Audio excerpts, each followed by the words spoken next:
Brandon Swilly from BrandonSwilly.com. Today I'm going to talk about the bench press. Everything you need to know about it in terms of setup, execution, good assistance exercises, muscle groups that you need to address to help improve your bench press depending on what's going on.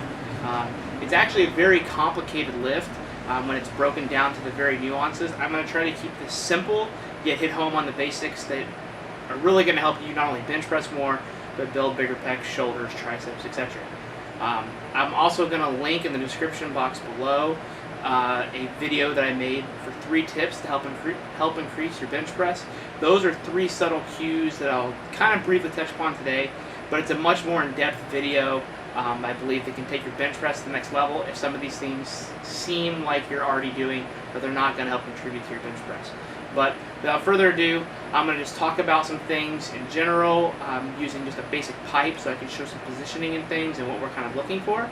And then I'm also going to show myself executing the lift, probably with some voice overlay, and then talking about what I'm doing, why I'm doing it, and how that can help benefit your bench press. Okay, the first thing I want to talk about just in general is going to be grip. When it comes to gripping the bar once you got it set up. The average person is going to have their bench press just a little bit wider than shoulder width. So my usual recommendation is to take your hands by your side, lift them straight up. That's where you want to start. Then start deviating with your hands either narrower or wider based upon how that feels and how it feels on your shoulder.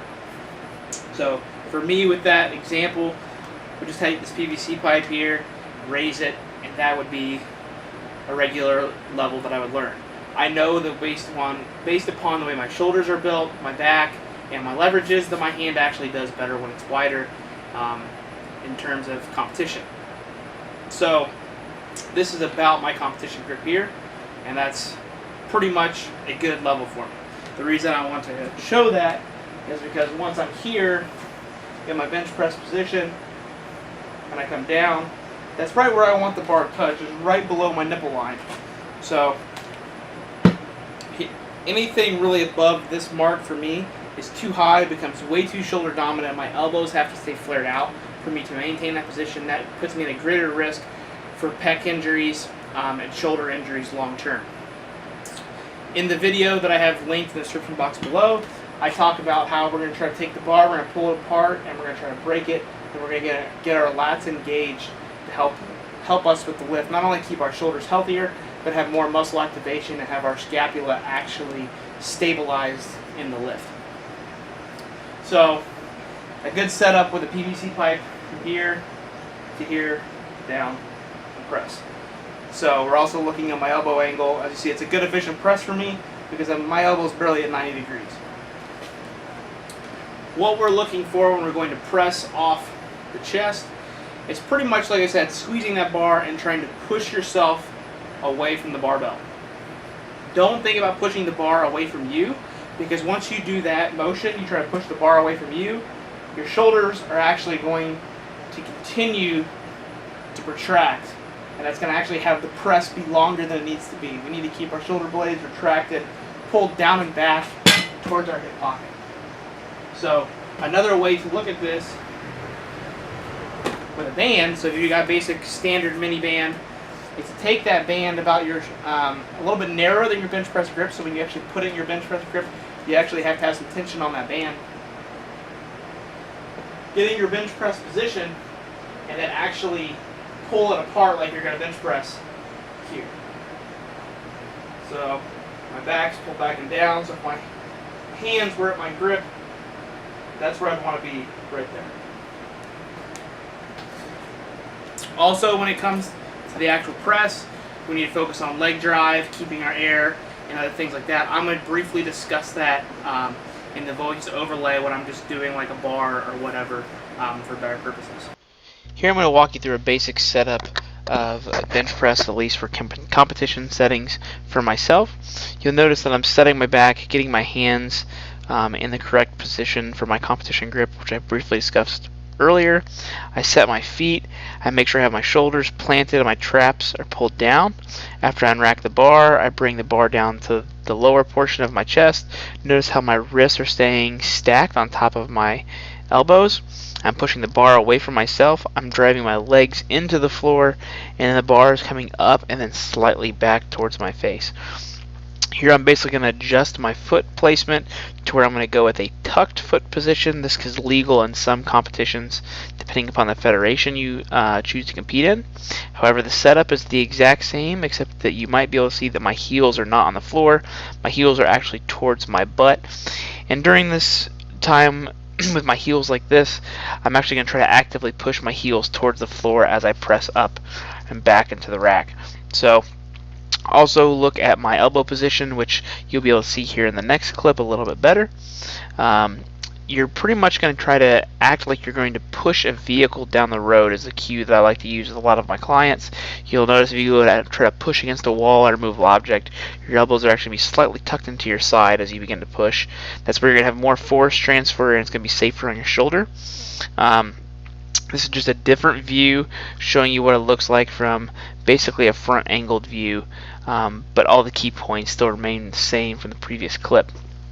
In this final clip, I'm going to briefly show how your hands should be and how they should not be. I'm a fan of having your thumb around the bar. Some will choose a thumbless or a false grip. That is also manageable. However, the thing that I really want to iterate here with this certain clip is that you'll notice that I don't have the bar loose in my hands. I'm actually trying to make it so the bar is in the meat of my hands, and then I actually try to, I talked about earlier, rotate the bar, squeeze the bar, and actually pull it apart when you're actually going to be bench pressing during your set. Okay, now we've covered some of the basics in terms of setup, what it looks like, some really key points that are going to help take your bench press to the next level from just trying to be a regular bro bench that we see in the gym. I want to talk about targeting specific muscles, weak areas, setting up your training, etc. So for most people, if you're not running a concurrent-based program, something that's based upon Westside Barbell, which is very popular in the powerlifting realms, the other option that you usually see is a squat, a bench press, a deadlift day, and then either a second pressing day, an accessory day, maybe 2 of those accessory days. That tends to be the other common layout when it comes to training, specifically for powerlifting, or people will call power building, where you're doing the main powerlifting movements and bodybuilding like work to just work on aesthetics if you're not competitive. After you've done your main movement, and after you've become proficient in that, then you need to work on lagging weak muscle areas for your bench press. I have an entire article on EliteFTS.com. I'll also link that below, talking about building the raw bench press, which I think is a great job of helping you pick those exercises based upon what's happening in your competitive lift if you're a competitor. If you are not a competitor, then there's only probably a couple variations that you need to stick with. They're probably going to help make the progress that you're wanting to see, considering you're not too concerned with having competitive numbers on the platform and chasing rankings. A couple of those exercises are going to be a close grip bench press, where your hands are actually going to be about shoulder width, give or take. They shouldn't really be any nearer, because you're going to have elbow issues. And you're just going to do the same thing as the regular bench press as I demonstrated prior to this. Your other option is going to be your regular overhead press and seated overhead press. Those are other great options to help build your shoulders, your triceps, and get a little bit of lat involvement to help build your press. You're also changing the plane in which you're pressing, so you're less likely to develop overuse injuries from always having horizontal pressing. Your other option would be floor press, a close grip floor press. You're basically going to bench press, but lying on the ground. You're going to maintain everything tight. It's going to limit your range of motion, but it's also going to take away your leg drive, which we talked about previously.